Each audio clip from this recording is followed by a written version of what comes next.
of the United Nations, representative of state and delegations, representative of the Chenchen government, representative of Russia, dear His Honorable Professor Ahmed, dear classmates, ladies and gentlemen, before going straight to the point that gather us here today, let me take few seconds to appreciate each of you for watching.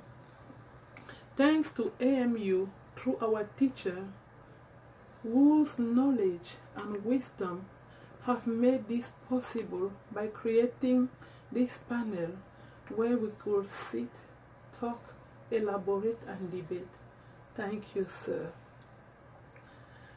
The topic of this video is the simulation of the Chenchen crisis that will be presented in 5 models. 1. What is the purpose of this simulation and the importance of this topic? First, I would like us to understand that this simulation is for academic purposes. It is to help us have a better understanding of the crisis in Chechnya, which apparently seems to be an internal Russian conflict. But when you pay a deep attention, you find out that it is affecting the entire region. So what is going on in Chechnya? 2.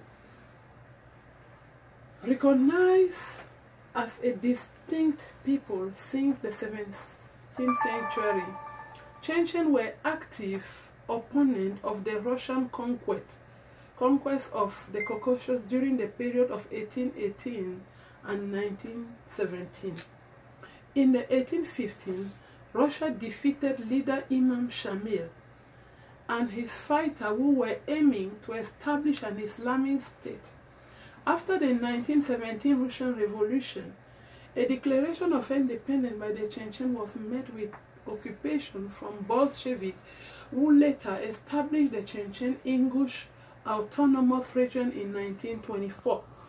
In the mid-1930s, it became an autonomous republic. Like the Ingush neighbors, Chenchen are predominantly Sunni Muslim, as well as different cultural and religious beliefs. As for any group of people throughout history,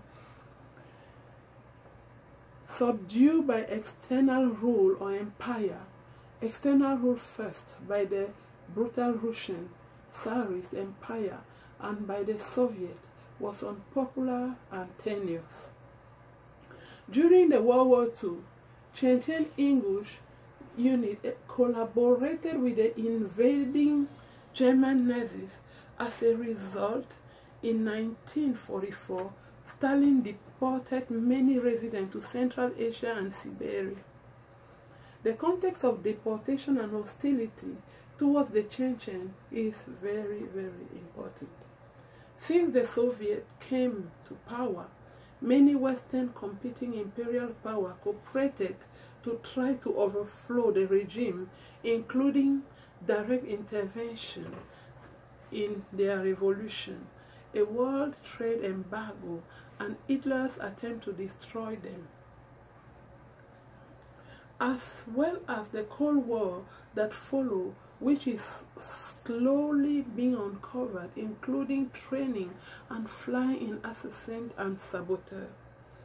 From the perspective of Soviet then, a ring of steel was surrounding them, preventing implementation of their system.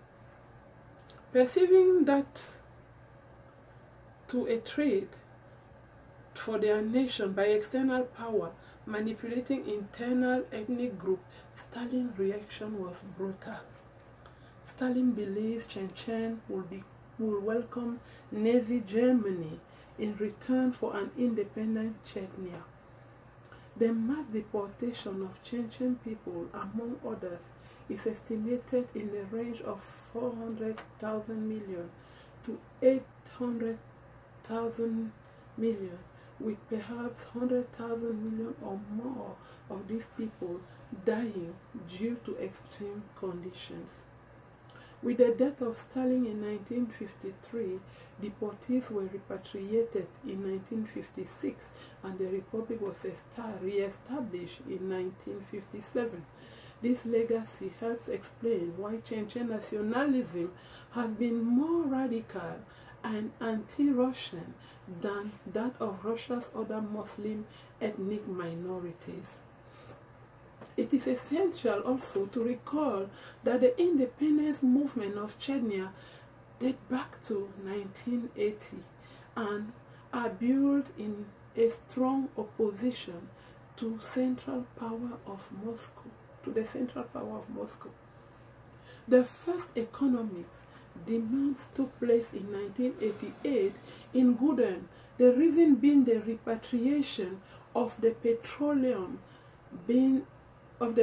resources of the region widely exploited by the central power. As a recap, let us say that Chechnya, which is a mountainous region, has important oil deposits as well as natural gas, limestone, gemstone, sulfur, and other minerals. Its minerals, water, wave have made its sparse center. Major production including oil, petrochemicals, oil feed, equipment, food, and wine.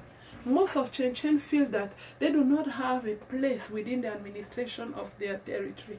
For them, the territory has been administered by Moscow from 1994 to 1957 during the period of deportation. Therefore, the administration is colonial and ancient. This colonial economy manifests itself in several characteristics: the extraction of resources by non-local, the special